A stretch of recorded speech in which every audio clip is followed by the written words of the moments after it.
The right to a fair trial and due process of law is universally acknowledged. It's been recognised for centuries as a core value, a key principle of civilised society, a fundamental human right. Each of us looks to the law to protect what we hold most dear, our life and our liberty. When the well of justice is poisoned, some of us may die and all of us suffer. Justice should be objective and impartial, administered without fear or favour, regardless of identity, money, power or weakness. Since the 15th century, the figure of justice has been portrayed blindfold to symbolise impartiality, just as her scales represent the fair weighing of evidence. These are principles we ignore at our peril. Eleanor Roosevelt once famously said, "Justice cannot be for one side alone, but must be for both." Ironically, it's American political influence that has done much to unfairly weight that balance and pollute the process of international justice. The 3175th meeting of the Security Council is called to order.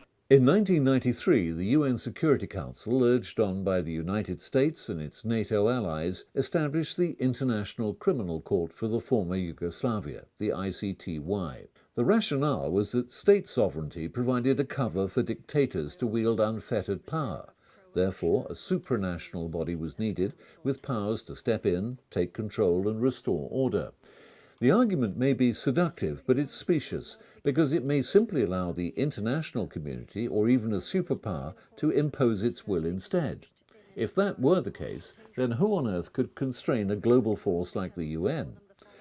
A self-empowered ad hoc court, the ICTY was part of a new world order, determined to treat what was clearly a civil war in Yugoslavia as a threat to international peace and security. In doing so, it overrode the principle enshrined in the UN's own charter, namely that states are sovereign within their own borders. The power to prosecute criminals is one of the key attributes of state sovereignty. The supranational imposition of justice destroys the link between a sovereign power and its people, abolishing ties of history, tradition, language and culture.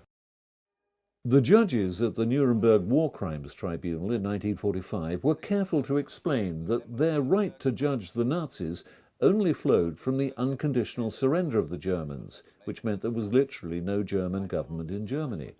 It was the Allied powers who provisionally held supreme authority. This wasn't the case in Yugoslavia, which was still a functioning sovereign power. But a flood of grossly distorted reports in the Western media of war crimes and genocide on a massive scale understandably provoked a demand for retribution. The problem was that under its charter, the UN doesn't have and has never had any right or power to set up its own criminal tribunal. The ICTY was the ultimate anomaly, an illegal court. The considered opinion of former US Attorney General Ramsey Clark is unequivocal. Examination of the history, background, drafting and approval of the UN Charter will convince everyone that there would never have been a United Nations if the 5 permanent members established in the Charter thought there was any possibility it could create a criminal court. A review of the UN Charter reveals that it grants no power to the Security Council or elsewhere to create a criminal court. It was deliberately denied any criminal jurisdiction. And yet create one it did. The tribunal was first suggested by the United States in the autumn of 1992. Originally, its costs were to be borne by the UN, but it ended up being largely staffed and funded by the Americans. As it became clear how useful the court was in furthering US policy objectives, its budget grew exponentially to a staggering $300 million a year. With NATO approaching its 50th anniversary and eager to celebrate and justify its post-Cold War existence, the scene was set for the US to extend its sphere of influence in the Balkans. In the words of Clinton's National Security Advisor, Anthony Lake, Bosnia was the cancer, eating away at US foreign policy, undermining American and NATO credibility abroad. Kosovo is often presented as the problem to which NATO was the solution. In truth, Kosovo was the solution to NATO's identity problem. The tribunal was more concerned with condemning political enemies than seeking justice. Not that you'd have guessed that from Madeleine Albright's soaring rhetoric at the inaugural session. Today we begin to cleanse the hatred that has torn apart the former Yugoslavia. A few months ago I said, this will be no victor's tribunal. The only victor that will prevail in this endeavor is the truth. Truth is the cornerstone of the rule of law, and it will point towards individuals, not peoples, as perpetrators of war crimes. And it is only the truth that can cleanse the ethnic and religious hatreds and begin the healing process. The reality fell short on every count. The ICTY was demonstrably a victor's tribunal where truth did not prevail, due process was flouted, and justice denied. The people of an entire nation were demonized as the greatest perpetrators of war crimes and genocide since Hitler and the Holocaust. Far from cleansing hatred and starting a healing process, the ICTY left an open running sore. It was rightly condemned as a rogue court with rigged rules, predicated on the monstrous lie that might is right. These harsh judgments are based not on prejudice or opinion, but firm evidence and hard fact. A key requirement for due process is that a defendant be tried by a body established by law. As we've seen, the Security Council isn't a law-making body. When accused during an early trial of being an illegal court, the tribunal didn't refer the allegation to another body, such as the International Court of Justice. It decided to deal with the charge itself. Unsurprisingly, it found in its own favour. The deeply rooted principle that no man be a judge in his own cause clearly did not apply to the ICTY. The legitimacy of the court was questionable from its conception. This was recognised by the UN Secretary-General himself, who wrote at the time. Security Council Resolution 808, 1993, states that an international tribunal shall be established for the prosecution of persons responsible for serious violations of international humanitarian law committed in the territory of the former Yugoslavia since 1991. It does not, however, indicate how such an international tribunal is to be established, or on what legal basis. The approach which in the normal course of events would be followed in establishing an international tribunal would be the conclusion of a treaty by which the states parties would establish a tribunal and approve its statute. This treaty would be drawn up and adopted by an appropriate international body, e.g. the General Assembly or an especially convened conference. But the normal treaty approach wasn't followed, on the ground that, given the reported urgency and scale of the humanitarian crisis, it would take too long, and not all countries would agree. So, instead of seeking a treaty, Chapter 7 of the UN Charter was invoked and used as justification. This states that an international tribunal would constitute a measure to maintain or restore international peace and security following the requisite determination of the existence of a threat to the peace, a breach of the peace, or act of aggression. But as Canadian lawyer and former ICTY Defence Counsel Christopher Black explains, this very clear requisite determination could only be made by moving the goalposts. Chapter 7 of the UN Charter requires that there be a threat to the peace or an act of aggression before the Security Council can make use of its special powers set out in that chapter. It has always been interpreted to mean, and was meant to mean, a threat to international peace, not national peace. The members of the Security Council recognised this and so had to redefine a national problem as an international one. The warring parties in Yugoslavia, however, didn't pose a threat to international peace. They were focused on change within the territory of Yugoslavia.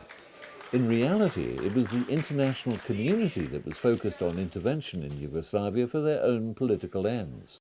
Numerous members of the Security Council, including China, Spain, Venezuela, Japan, the United Kingdom, New Zealand and Brazil, expressed unease over the creation of the ICTY under Chapter 7. It was only the apparent urgency of the humanitarian crisis that persuaded them to vote in favour. Regular refuelling of the escalating numbers of those killed was an integral feature of the Balkans conflict right from the beginning. It was calculated to inflame world opinion, provoke calls for international intervention, and justify armed action. The origin of the figure of 200,000 dead in Bosnia in the first 6 months of war has since been traced back to its source, the Croatian propaganda ministry. A later allegation by the Bosnian Prime Minister Haris Silagic that 70,000 Bosnian Muslims had been massacred at Bihać made headlines around the world, but it was subsequently found to be totally untrue. At the outset of the final conflict, the Kosovo War in 1999, US Defense Secretary William Cohen claimed, "We have now seen about 100,000 military-aged Albanian men missing.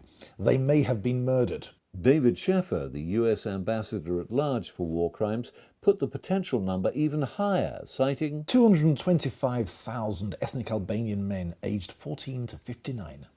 The peak figure was positively stratospheric. According to the Boston Globe, the State Department reported that as many as 500,000 ethnic Albanian men are missing and may be victims of Serb genocide. No fewer than 100,000 Albanian men are unaccounted for and may be lying in mass graves throughout the separatist province. In fact, there were relatively few periods of intense fighting in the Bosnian War. Even basic research would have shown the improbability of 200,000 deaths in the first 6 months of fighting. British military losses during 6 years of World War II totaled 383,700. UK civilian losses were 67,200, and this included the London Blitz, the bombing of Coventry and other cities, and the intense fighting in the Far East. George Kenny, the acting head of the Yugoslav desk in the US State Department in 1992, had access to all military information. He knew that the figures put out officially and publicized widely were a fiction, and said so. The news media's fundamental pervasive lie has been to report uncritically, in lockstep, wildly inflated death statistics provided by the Bosnian government. This stirred up a massive public outcry, in turn ultimately leading to formal charges of genocide being rendered against the Bosnian Serbs. But there has never been a shred of evidence, none at all, for repeated claims that 200,000 or more people, mostly Muslims, were killed. The most recent statistic put out by the ICTY in 2007 cuts that figure in half, with a revised figure for all deaths from all sides down to around 100,000. The Security Council was no doubt convinced that in the particular circumstances of the former Yugoslavia, an international tribunal would put an end to barbaric crimes. But as it turned out, those particular circumstances were hugely exaggerated. When it came to indictments, the court was brazenly biased in deciding whom to prosecute. 80% of those indicted were Serbs. And yet all sides were implicated in war crimes, not least NATO, with its 78-day bombing campaign in Kosovo. But that was a war crime the court steadfastly ignored. Despite the fact that NATO broke nearly every rule of war, deploying cluster bombs against civilians, targeting shops, schools and hospitals, it did so with impunity. Only 2% of its precision-guided missiles hit military targets. Its intensive bombing was intended to destroy the Yugoslav economy. NATO committed the ultimate crime of waging a war of aggression. The United Nations Charter, Article 2, prohibits interventions in the domestic jurisdiction of any country and threats of force or the use of force by one state against another. To characterize the bombing of Kosovo as humanitarian intervention is grotesque. Asked whether NATO leaders could ever be indicted by the International Tribunal, the Alliance's spokesman, Jamie Shea, responded, "As you know, without NATO countries there would be no International Court of Justice, nor would there be any International Criminal Tribunal for the former Yugoslavia. Because NATO countries are in the forefront of those who have established these two tribunals, who fund these tribunals, and who support on a daily basis their activities. We are the upholders, not violators of international law." Walter J. Rockler, one of the Nuremberg prosecutors and co-author of the Nuremberg Principles, declared that the NATO bombing of Yugoslavia constituted the most brazen international aggression since the Nazis invaded Poland. NATO delivered a non-negotiable ultimatum to the effect that Kosovo must be turned over to NATO rule, with a view to ultimate Albanian independence of the province. The ultimatum was backed by a threat to pound Yugoslavia into submission. The Yugoslav government rejected the NATO proposal, with the result that NATO was allegedly forced, for, quote, humanitarian reasons, unquote, to carry out its bombing threat. This resulted in ceaseless day and night bombing, with an estimated 14,000 sorties over almost 3 months. Using smart bombs, dumb bombs, cluster bombs, and bombs incorporating depleted uranium, the bombings in the service of humanitarianism killed more than 1,000 men, women, and children. It struck factories, waterworks, electric works, TV and radio facilities, bridges, trains, and ordinary houses, to say nothing of the Chinese embassy. Rockler told the American press the NATO action violates and shreds the basic provisions of the United Nations Charter and other conventions and treaties. UN Resolution 2131 declares a forceful military intervention in any country to be aggression and a crime without justification, and yet the tribunal failed to call NATO to account. The tribunal was itself complicit in NATO killings. Indictees could be shot dead by NATO hit squads for resisting arrest, even though they had no idea they were being sought to stand trial. They were the subjects of secret or sealed indictments, the contents of which weren't made public. Such indictments, issued routinely by the ICTY, were intended to reduce the risk of flight, but they also removed any possibility of voluntary surrender. Sinisa Giuliazza witnessed his father's fatal encounter with NATO. Suddenly, 6 heavily armed men sprang out of nowhere and ordered us to keep calm, to lay with our heads on the ground and not to resist. I obeyed, and so did my uncle. At that time, 3 soldiers jumped on my father. He shook all 3 off and attempted to flee. The soldiers shot at him, and my father fell on the ground. He was not dead. I heard him breathing. Then a soldier came up to him and shot him point blank in the head. For those crimes the tribunal did prosecute, the court's conduct showed a shocking disregard for the very thing which distinguishes the rule of law from retribution, namely due process. These are just some of the worst abuses. The tribunal failed to adopt best practice and wasn't objective, fair, and impartial at all times. It ignored strict instructions from the Security Council to only implement existing international law. It created new laws criminalizing actions retrospectively. The court had no definition of the burden of proof required for a conviction, such as beyond reasonable doubt. There was no right to bail or a speedy trial. There was no trial by jury. Verdicts were reached by a team of 3 judges who also heard appeals and resolved legal questions about trial procedure. In practice, the ICTY was judge and jury in its own cause. Many of the judges had little or no courtroom experience. They were academics, diplomats, or from a political background.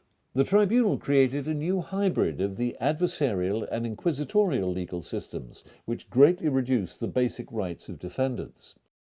This was condemned at the time by Sir Howard Morrison, QC, a former ICTY trial judge, now president of the Appeals Division of the International Criminal Court. Some of the limitations imposed on the defence run counter to the idea of any level playing field as between the defence and the prosecution, and strike at the very heart of professional effective representation.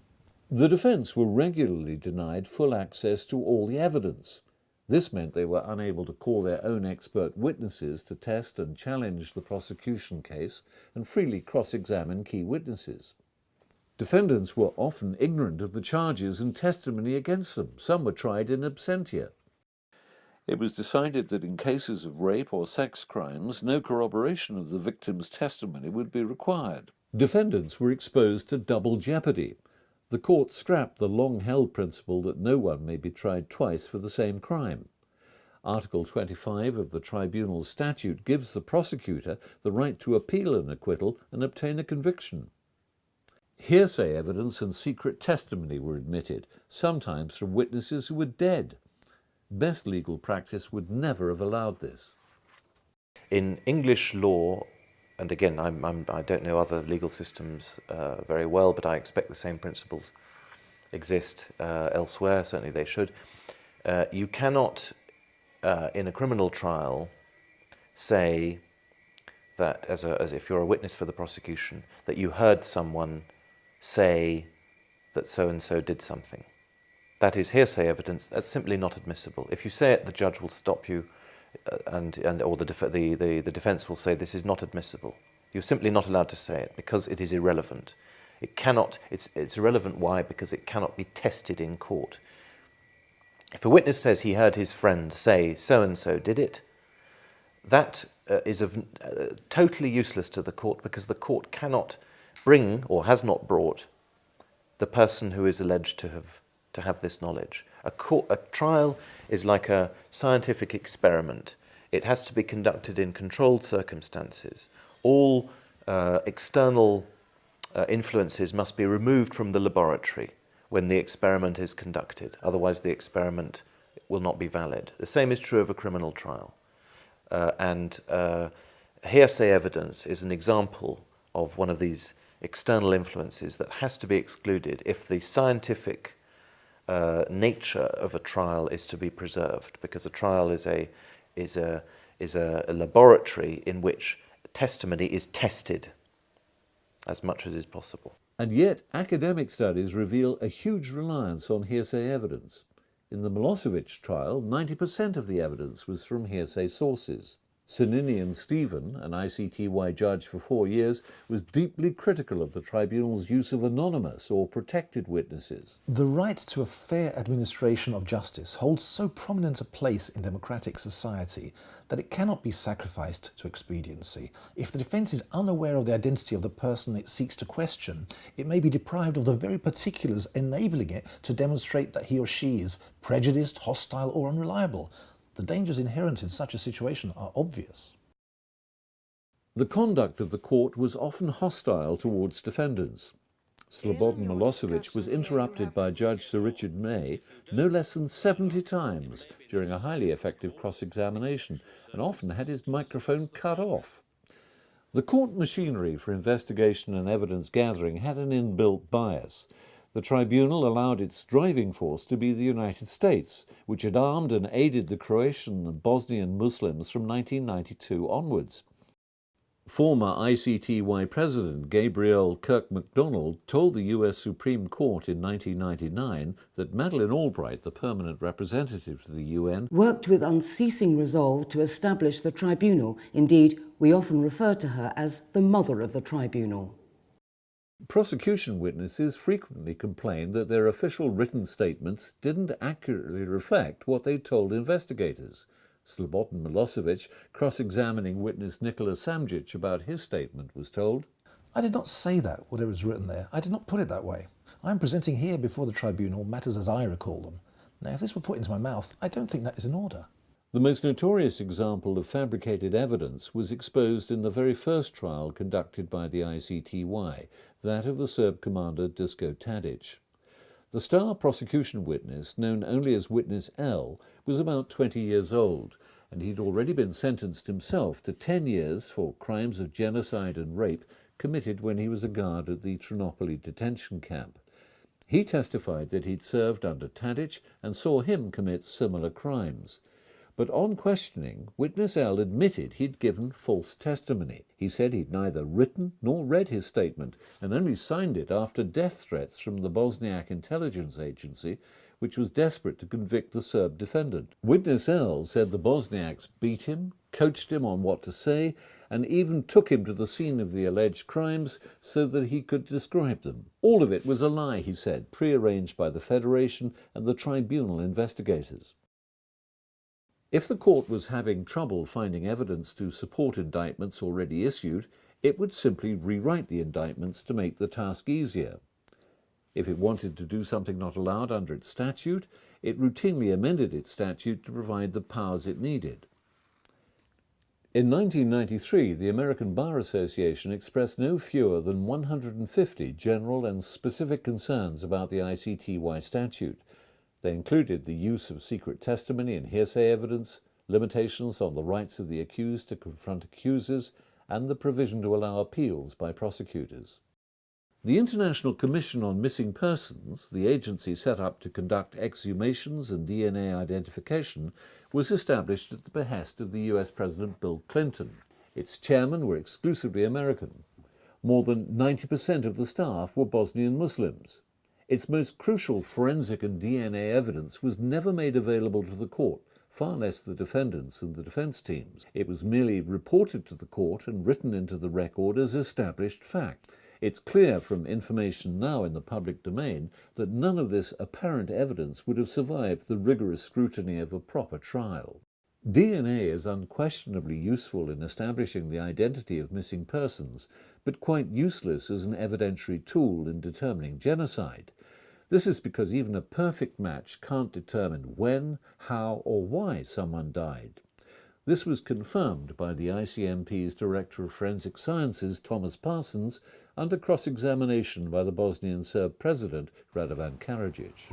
Hvala. A da li vi znate da je ovde optužnica se odnosi na nezakonito ubijanje, odnosno egzekucije? Da li vi tvrdite da su ti ljudi čije ste DNK profile utvrdili poginuli na nezakonit način i da li ste odvojili one koji su poginuli u borbama?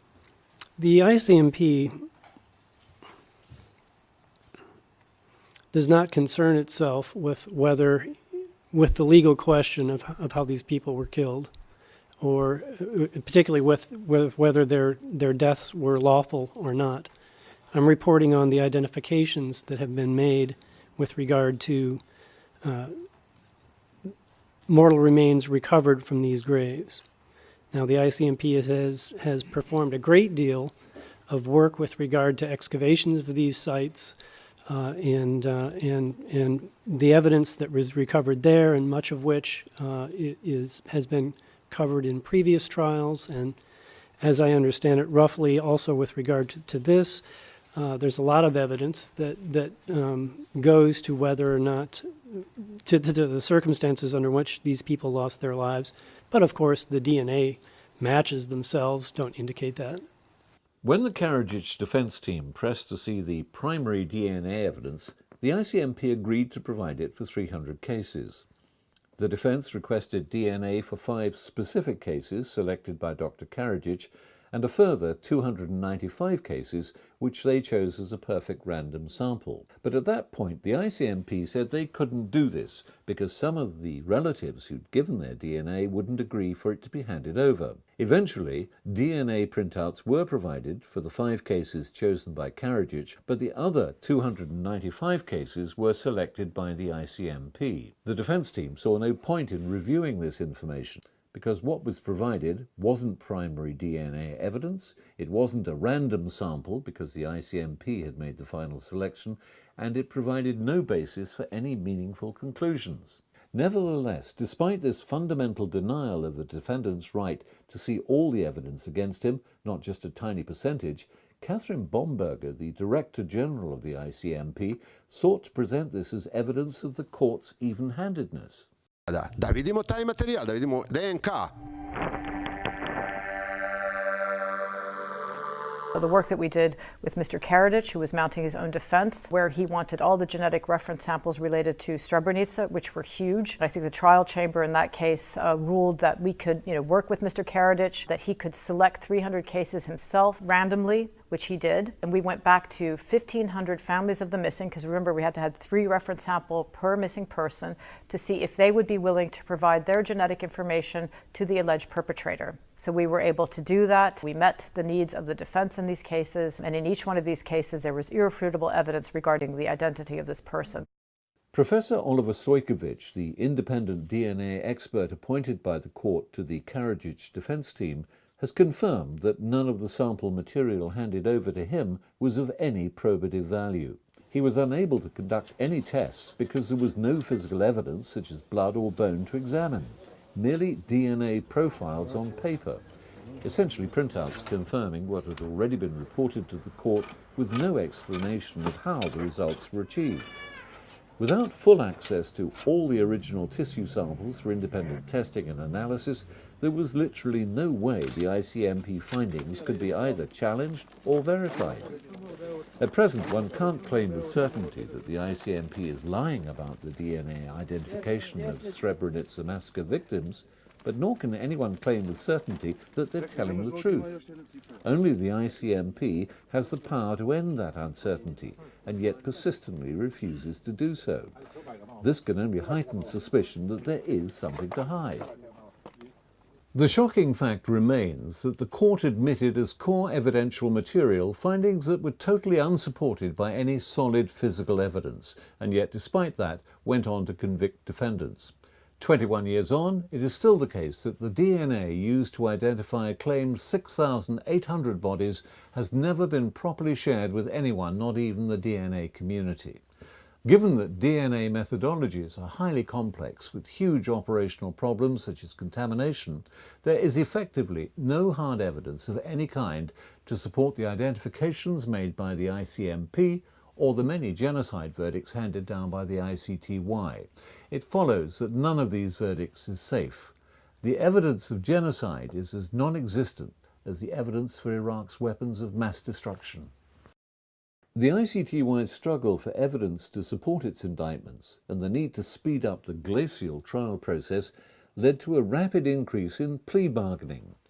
Encouraging defendants to cooperate in return for a lighter sentence or better treatment can put them under a degree of duress now categorized as torture by the United Nations, and it may not serve the course of justice. It's often easier to say what's required than simply tell the truth. The ICTY's star witness, Dražen Ademović, a self-confessed killer, was a prime example. A Croatian mercenary who'd fought on all sides in the Civil War, he was initially judged mentally unfit to stand trial. Yet despite his certified mental instability, the tribunal chose to use him as the key prosecution witness in numerous high-profile cases, including those of Milosevic and Mladic. Ademović had confessed to killing at least 70 Muslims in Srebrenica. He claimed to be one of an 8-man execution squad that shot dead 1,200 Muslim men in cold blood in the space of just 5 hours. But Ademović had done a deal with the court. He was sentenced to a mere 5 years and only served 3.5. Incredibly, the entire case for genocide was largely constructed on the confused and contradictory testimony of this one highly unstable individual. During the Milosevic case, his written statement that men of all ethnicities had taken part was challenged by the defendant. When Milosevic asked him directly whether he'd seen or heard Serbians at the time of the shootings, Ademović admitted that he hadn't. His self-serving version of events was never corroborated by the ICTY, whose search for the truth stopped short of seeking out his 7 accomplice killers. Even though their names and addresses were public knowledge from 1997, unaccountably the tribunal made no attempt to bring them to justice before it stopped accepting new cases in 2004. Despite formal instructions to confine itself to implementing existing international law, the tribunal created new laws. UN Secretary-General Antonio Guterres boasted about it at the ICTY closing party. Ladies and gentlemen, the International Criminal Tribunal for the former Yugoslavia has been a pioneer in creating the contemporary architecture of international criminal justice. There's been more jurisprudence out of our tribunal in 5 years than in the past 500 years from international criminal courts. The ICTY changed existing humanitarian law by inventing new crimes, such as joint criminal enterprise, or JCE. This meant defendants found themselves being charged with crimes that weren't designated as crimes at the time they were allegedly committed. One critic claimed JCE really stood for just convict everyone. The ICTY abandoned the previously inviolable principles of modern law that defendants should have the right to present their own case. Stephen Kay, QC, one of 3 lawyers appointed by the court to represent the Yugoslav president Slobodan Milosevic against his wishes, argued powerfully but in vain against this injustice. And in the context of a trial and a defendant, one cannot think of anything more fundamental, more going to the interests of justice, more going to the fairness of a trial, than that concerns the right to present your defence as you want it, rather than how somebody else wants it to be presented. To sum up, the ICTY was an ad hoc court whose very existence was in violation of international law. It wasn't established by the normal process of a treaty agreed by individual countries, and illegal conduct by the UN endangers all society, as there is no ready means of restraining it. The ICTY was neither fair nor objective. It stands accused of being a political tool created to secure convictions. Its findings had no credibility, as the tribunal was judge in its own cause. Some of the incidents revealed an almost medieval savagery and a calculated cruelty that went far beyond the bounds of legitimate warfare. The court's conflict of interest couldn't have been more stark. Sponsored and funded by the US and NATO, the tribunal adjudicated on a war in which the US and NATO were themselves active and direct participants, as US envoy Richard Holbrooke told the BBC. The War Crimes Tribunal was a huge, valuable tool. We used it to keep the two most wanted war criminals in Europe out of the Dayton process, and we used it to justify everything that followed. And the court was a willing tool. Tribunal President Antonio Cassese hailed the exclusion from Dayton a great political victory with diplomatic consequences. Another former president, Claude Yoder, called it a major contribution to international peace. It seems the world has fallen prey to the greatest of propaganda weapons, the big lie. A lesson from the Nazis that if you're going to lie, the bigger the lie, the better, because more people will believe you. Hitler wrote of a lie so colossal that no one would believe that someone would have the impudence to distort the truth so infamously. The concept, of course, of an international tribunal fabricating evidence and inventing verdicts does beg a belief, and the global scale of that deception is truly mind-boggling. But sadly, the ICTY stands condemned by its own conduct. These tribunals are not institutions of criminal justice, as is portrayed in the mass media or by the tribunals themselves, but in fact are politically motivated courts whose purpose is one thing: propaganda. That the trials, the people targeted for the charges are carefully selected to represent certain segments of the regimes which have been overthrown in Yugoslavia and Rwanda, for instance. And they target certain leaders, political leaders, military personnel, intellectuals, and so on.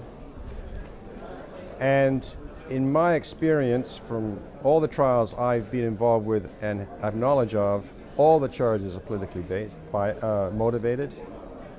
And the purpose of the propaganda aspect of it is that they're used, first of all, to demonize the old regime so it can't come back to power, to put out a false picture of what actually happened in those wars, and to cover up the real role of the West in those wars. The ICTY was a fraudulent court of law that set out not to reveal the truth, but to conceal a carefully constructed lie, which it then relentlessly propagated for political purposes. It's clear that the scales of justice weighed not only the evidence of genocide, but also the influence of geopolitics. The verdict on the tribunal, based on the evidence and beyond reasonable doubt, is guilty as charged. The ICTY wasn't even victor's justice. It was no justice at all. The lasting legacy of the ICTY is a seemingly indelible lie, a monumental myth, the still widely held but false notion that the Serbs were genocidal killers. This distortion only became the authorized version of historical reality because a rogue court misused its powers for political ends and abused its moral authority. The evidence on the ground of what occurred in Yugoslavia shows that there were isolated incidents of mass killing. They were carried out by all sides, but lacked the scale and intent required to constitute genocide as defined by the 1948 Geneva Convention. That's why the tribunal's charges of genocide, predominantly against Serbs, weren't made under the convention, but under Article 4 of the court statute.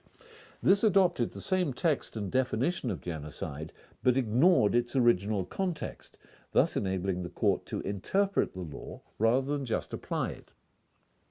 The crime of genocide, as defined by the Convention, requires the unique mental element of specific intent to destroy, in whole or in part, a national, ethnical, racial or religious group. The killing of Muslim men of military age in Srebrenica to remove a future military threat didn't readily fit those criteria. The victims did not obviously form part of the protected group specified in the convention. So, to make the charge of genocide stick, the tribunal had to redefine the crime. The specific intent required was never established, nor was evidence produced of the necessary scale of deaths. Indictments for genocide were issued before the facts could be known, and years after sentences were handed down, the evidence on which they were supposedly based was still being sought. Sadly, a major legacy of the ICTY is that the standards of court procedure it applied now threaten to corrupt judicial standards around the world. Those with the military might to set up and control tribunals will find it easier in future to use the accusation of genocide to justify so-called humanitarian military aggression against nations merely defending their sovereignty. Mr. Mladic, sit. Mr. Mladic, sit. Mr.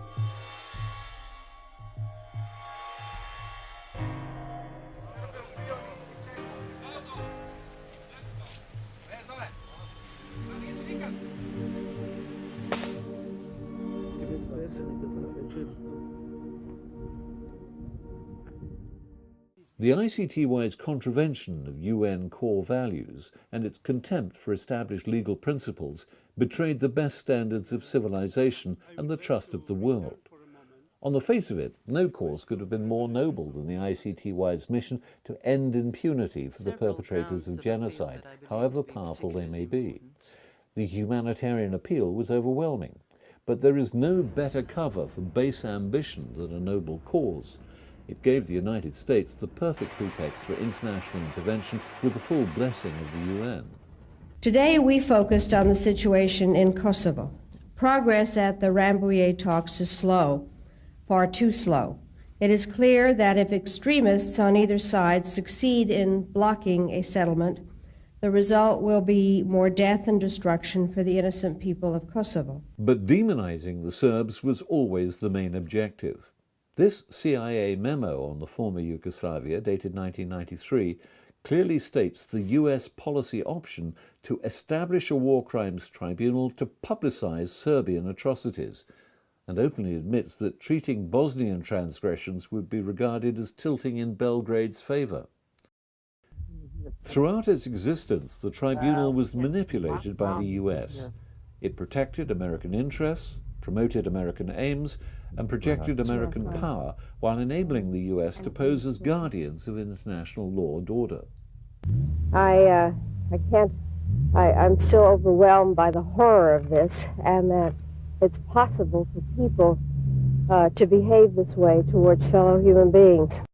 The consequences were catastrophic, fanning the flames of ancient rivalries. Conflicts were intensified, igniting wars that need never have happened.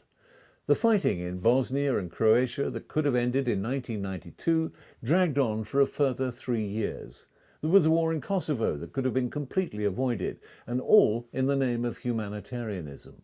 At every turn, the ICTY aided and abetted the disastrous policies of the New World Order. It betrayed the global trust and confidence in international law and made a pariah of an entire people. Only the court of public opinion can begin to remedy such gross injustice.